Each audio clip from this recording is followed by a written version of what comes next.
জনগণের উন্নয়ন ও নিরাপত্তার জন্য নির্বাচিত সরকার প্রয়োজন, তাই নির্বাচিত সরকারের বিকল্প নেই বলে মন্তব্য করেছেন বিএনপির ভারপ্রাপ্ত চেয়ারম্যান তারেক রহমান।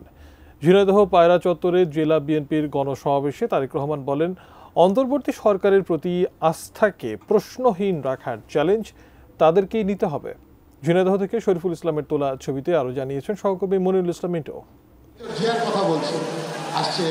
ঝিনাইদহ পায়রা চত্বরে বিএনপির গণসমাবেশ। কয়েকদিনের বৃষ্টির পর এদিন প্রচণ্ড রোদ ও গরম। অবশ্য তা উপেক্ষা করেই হাজার হাজার নেতাকর্মী সমাবেশে যোগ দেন। মাথায় জাতীয় পতাকা বেঁধে উল্লাস করেন অঙ্গ সংগঠনের নেতাকর্মীরা। সমাবেশ শুরুর আগে গান পরিবেশন করে জাতীয়তাবাদী সামাজিক সাংস্কৃতিক সংস্থা জাসাস।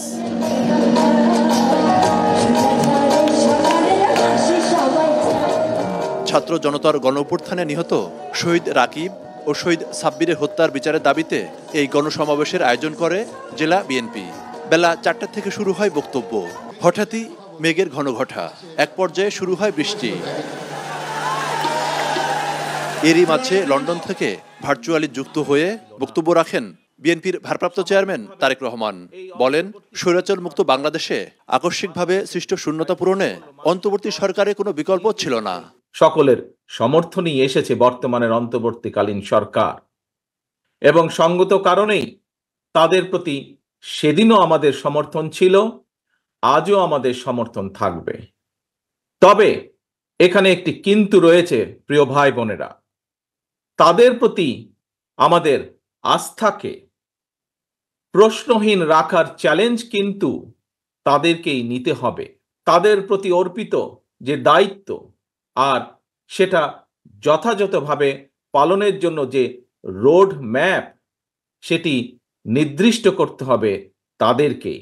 এলো ভিশন মুশকিল আসান অফার। যে কোনো ব্র্যান্ডের পুরনো ফ্রিজ নিয়ে চলে আসুন ভিশন শোরুমে আর নিয়ে যান নতুন ভিশন ফ্রিজ 20% পর্যন্ত ছাড়। দেশ ও জনগণের উন্নয়ন ও নিরাপত্তার জন্য নির্বাচিত সরকারের প্রয়োজনীয়তা তুলে ধরেন তিনি। রাষ্ট্রের স্থিতিশীলতা, ব্যবসা বাণিজ্যে স্বস্তি, জনগণের নিরাপত্তা সবকিছুই কিন্তু দিতে পারে একমাত্র জনগণ দ্বারা নির্বাচিত একটি সরকার।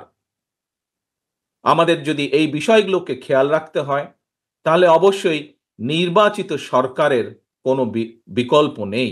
জনগণের প্রত্যাশা অনুযায়ী নিরাপদ বৈষম্যহীন বাংলাদেশ বিনির্মাণে সবাইকে কাজ করার আহ্বান জানান বিএনপির ভারপ্রাপ্ত চেয়ারম্যান।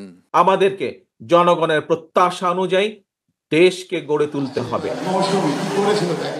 প্রায় 15.5 বছর ধরে গণতান্ত্রিক আন্দোলনে থাকা বিএনপির ভারপ্রাপ্ত চেয়ারম্যান আরও বললেন, ষড়যন্ত্র এখনো শেষ হয়নি, তাই আন্দোলন অব্যাহত রাখতে হবে।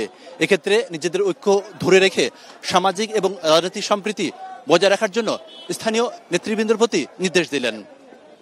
মনিরুল ইসলাম মিন্টু, 18 নিউজ, ঝিনাইদহ।